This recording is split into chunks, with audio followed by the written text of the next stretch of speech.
একটা মেয়ে ছিল, নামটা কেউ ঠিক মনে রাখে না, কারণ সে কখনো নিজের নামে পরিচিত ছিল না। সে ছিল বাবার আদরের মেয়ে, মায়ের বুকের শান্তি, ভাইয়ের ছোট বোন, বাড়ির হাসির শব্দ। আজ সে যাচ্ছে, আজ সে আর আমাদের থাকছে না। এই বাড়িটায় সে জন্মেছিল, এই উঠোনে সে প্রথম হাঁটতে শিখেছিল, এই দেয়ালে দেয়ালে তার হাসি আটকে আছে। ভোরে ঘুম ভাঙলে মায়ের ডাক, মা উঠে পড়, স্কুলে দেরি হবে। সে জানত এই ডাকে কোনো শর্ত নেই, এই ডাকে কোনো হিসাব নেই, শুধু ভালোবাসা। বাবা অফিসে যাওয়ার আগে মাথায় হাত বুলিয়ে দিতেন, আমার মেয়েটা কেমন আছে? বাড়ির কেউ কখনো বলেনি এইটা তোর দায়িত্ব না, বরং বলা হতো তুই আমাদের। সে জানত ভুল করলেও এখানে ক্ষমা আছে, কান্না করলেও এখানে আশ্রয় আছে। একদিন হঠাৎ শব্দটা আসে, বিয়ে। প্রথমে সে বোঝে না, মনে হয় একটা অনুষ্ঠান, একটা সাজ, একটা নতুন শাড়ি। কিন্তু ধীরে ধীরে বুঝতে শুরু করে এই শব্দটার মানে হলো বিদায়। মায়ের চোখ ভিজে ওঠে, বাবা কথা কমিয়ে দেয়। সে রাতে একা একা কাঁদে, কারণ সে জানে এই বাড়িতে আর আগের মতো ফেরা হবে না। বিয়ের দিনটা আসে, হাসি, গান, ছবি সবই আছে, কিন্তু মেয়েটার বুকের ভেতর একটুখানি জায়গায় শুধু শূন্যতা। বিদায়ের সময় মায়ের কান্না ভেঙে পড়ে, ভালো থাকিস মা। বাবা চোখের জল লুকিয়ে বলে, কোনো কষ্ট হলে জানাবি। মেয়েটা জানে এই জানাবি কথাটা বলা সহজ, কিন্তু করা খুব কঠিন। সে গাড়িতে উঠে, গাড়ি চলে, আর বাবার বাড়িটা ধীরে ধীরে পেছনে পড়ে থাকে। নতুন বাড়িতে ঢুকে সে আর মেয়ে না, সে এখন কারো বউ, কারো ভাবি, কারো পুত্রবধূ। এখানে কেউ তার ছোটবেলার গল্প জানে না, এখানে কেউ তার কান্নার ভাষা বোঝে না। এখানে ভুল করলে বলা হয়, এটা তো তোর দায়িত্ব। সে হাসে, কিন্তু সেই হাসিটা আর আগের মতো মুক্ত না। রাতে সবাই ঘুমিয়ে গেলে সে চুপচাপ বালিশে মুখ লুকায়। মা থাকলে বলো তো, কি হয়েছে মা? কিন্তু এখানে প্রশ্ন নেই, শুধু প্রত্যাশা। সে নিজেকে বলে, আমাকে মানিয়ে নিতে হবে, কারণ সমাজ তাকে শিখিয়েছে মেয়েরা মানিয়ে নেয়। সে রান্না শেখে, ঘর সামলায়, কারণ সে জানে এখন সে একা। এখানে তার শক্ত হতে হবে, না হলে কেউ ধরে রাখবে না। কিন্তু কেউ জানে না এই শক্ত হওয়ার পেছনে কতটা কান্না জমে থাকে। মাঝে মাঝে সে ফোন ধরে, কথা কম বলে, কারণ জানে বেশি বললে কাঁদবে। সে মনে মনে বলে, বাবা আমি ভালো আছি, কিন্তু আসলে সে শুধু টিকে আছে। এই গল্পটা কেন বলা হলো? এই গল্পটা শুধু একটা মেয়ের না, এই গল্পটা প্রতিটা মেয়ের যে বাবার বাড়ি ছেড়ে যায়। এই গল্পটা প্রতিটা বাবার যে মেয়েকে বিদায় দেয়। এই গল্পটা প্রতিটা মায়ের যার বুক ফাঁকা হয়ে যায়। মেয়েরা দুর্বল না, মেয়েরা মানিয়ে নেয়, কারণ তাদের ছাড়া উপায় থাকে না। একটা মেয়ে যখন বাবার বাড়ি ছাড়ে, সে শুধু একটা বাড়ি না, সে তার পুরো জীবনটাই পেছনে রেখে যায়। মেয়েটা এখন আর কাঁদে না, তবু সবচেয়ে বেশি কষ্টে থাকে। সময় কেটে গেছে, বিয়ের দিনটা অনেক পেছনে। শাড়ির রং ফিকে হয়েছে, কিন্তু মেয়েটার চোখের গভীরতা আরও গাঢ় হয়েছে। সে এখন আর কান্না করে না, কারণ সে শিখে গেছে এই ঘরে কান্না করলে কেউ জিজ্ঞেস করে না কি হয়েছে। একদিন সে বাবার বাড়িতে আসে, গেটটাটা সেই আগের মতোই, কিন্তু মেয়েটা আর আগের মতো না। মা দৌড়ে এসে জড়িয়ে ধরে, কেমন আছিস মা? মেয়েটা বলে, ভালো। কিন্তু এই ভালো শব্দটার ভেতর অনেক না বলা কান্না আটকে থাকে। বাবা দূর থেকে তাকিয়ে থাকেন, আগের মতো মাথায় হাত বুলিয়ে দেন না, কারণ আজ সে আর ছোট মেয়ে না। সে নিজের পুরনো ঘরে ঢোকে। বিছানাটা আছে, দেয়ালে পুরনো দাগ আছে, কিন্তু কোথাও একটা অন্ধক আছে, কিন্তু কোথাও একটা অচেনা গন্ধ। কারণ এই ঘর এখন আর তার না। মা বলে, এই ঘরটা ছোট ভাইটার পড়াশোনার জন্য দিয়েছি। মেয়েটা হাসে, কিন্তু বুকের ভেতর কিছু একটা ভেঙে পড়ে। রাতে সে মায়ের পাশে ঘুমায়, ছোটবেলায় যেমন করত। মা চুলে হাত বুলিয়ে দেয়, ঠিক আগের মতো। হঠাৎ মেয়েটা ফিসফিস করে বলে, মা আমি কি খুব বদলে গেছি? মা কিছু বলে না, শুধু চোখের জল বালিশে পড়ে।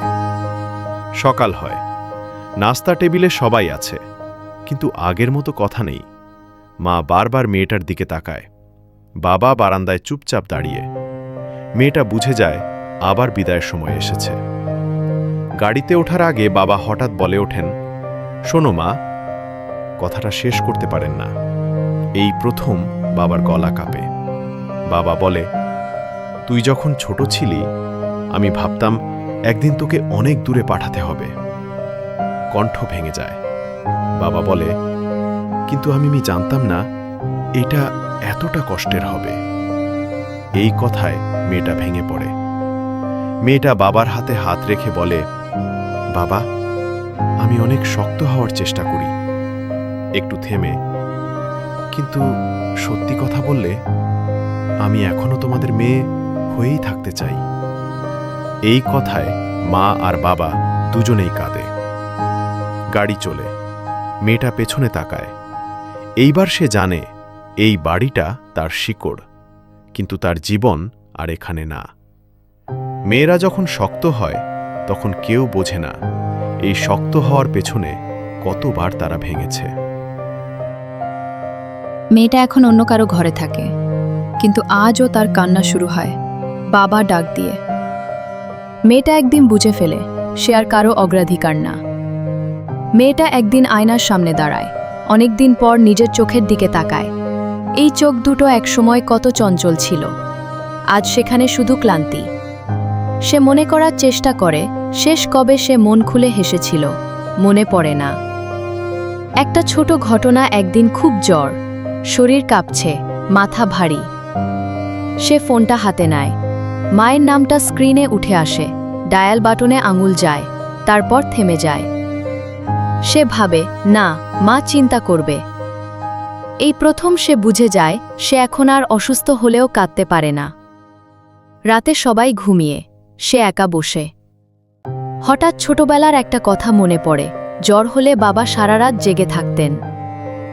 এই স্মৃতিটাই তাকে ভেঙে দেয়। সে মুখে হাত চেপে কাঁদে, যাতে কেউ শুনতে না পায়, কারণ এখানে তার কান্না কারো দায়িত্ব না। একদিন মা ফোন করে। মা বলে, খুব দিন কথা বলিস না মা। মেয়েটা হাসার চেষ্টা করে, এই তো মা, কাজ একটু বেশি। মা চুপ করে থাকে, তারপর বলে, তোর কণ্ঠটা আগের মতো নেই কেন? এই প্রশ্নটাই মেয়েটাকে শেষ করে দেয়। সে বলতে চায়, মা, আমি ভালো না।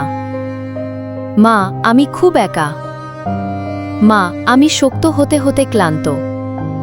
কিন্তু সে বলে, কিছু না মা, ভালোই আছি। এই মিথ্যেটা বলতে বলতে তার বুকের ভেতর কিছু একটা মরে যায়।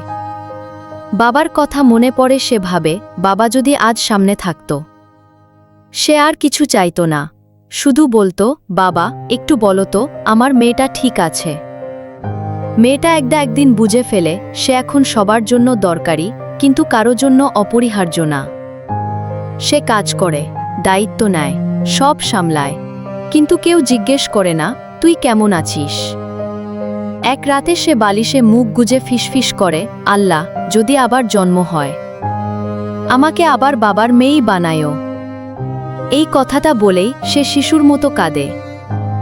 একটা মেয়ে যখন আর কাঁদতে পারে না, তখন বুঝে নিস সে সবচেয়ে বেশি ভেঙে গেছে। বাবা, মা, আপনারা জানেন আপনাদের মেয়েটা এখন কোথায় থাকে, কিন্তু জানেন না সে এখনো কোথায় আটকে আছে। সে আটকে আছে এই বাড়ির উঠোনে, এই দেয়ালের ছায়ায়, আপনাদের ডাকের ভেতর। বাবা, আপনি কি জানেন আপনার মেয়েটা আজও মনে মনে ভাবে, যদি বাবার বাড়িতে থাকতাম। আজও কোনো সিদ্ধান্ত নেয়ার আগে সে ভাবে, বাবা হলে কি বলতো। আপনি একদিন বলেছিলেন আমার মেয়েটা খুব শক্ত। বাবা, সে শক্ত না, সে শুধু ভেঙে পড়ার জায়গা হারিয়েছে। মা, আপনি কি জানেন আপনার মেয়েটা আজও ঘুমাতে গেলে আপনার হাতের স্পর্শ খোঁজে। আজও জ্বর হলে সে কাউকে ডাকে না, কারণ সে জানে মা ছাড়া ডাক দিলে আরাম আসে না। মা, আপনি যখন বলেন ভালো থাকিস মা, সে তখন ভাবে ভালো না থাকলেও তো বলতে পারবো না। একটা সত্য যা মেয়েরা বলে না বাবা মা। আপনাদের মেয়েটা এটা নতুন ঘরে মানিয়ে নিয়েছে, হাসে, দায়িত্ব নেয়, সব সামলায়, কিন্তু রাত হলে সে শুধু একবার ভাবতে চায়, আমি কি একটু মেয়ে হয়ে থাকতে পারতাম। একটা মেয়ে যখন বিয়ে হয়ে যায় সে আর কারো প্রথম পছন্দ থাকে না। সে দরকারি থাকে, কিন্তু আগের মতো আদরের না। এই সত্যটা সে কাউকে বলে না। প্রতিদিন ঘুমানোর আগে সে মনে মনে বলে, আল্লাহ, আমার বাবা মাকে ভালো রাখিও। তারপর একটু থেমে, আর যদি কখনো কষ্ট দেই, ওটা ইচ্ছা করে না। বাবা, মা, আপনাদের মেয়েটা এখন অন্য বাড়িতে থাকে, কিন্তু আজও সে ভেঙে পড়লে মনে মনে বলে, বাবা, মা, যে মেয়েটাকে আপনারা মানুষ করেছেন সে শক্ত হয়েছে ঠিকই, কিন্তু আজও সে আপনাদের বুকেই মাথা রাখতে চায়।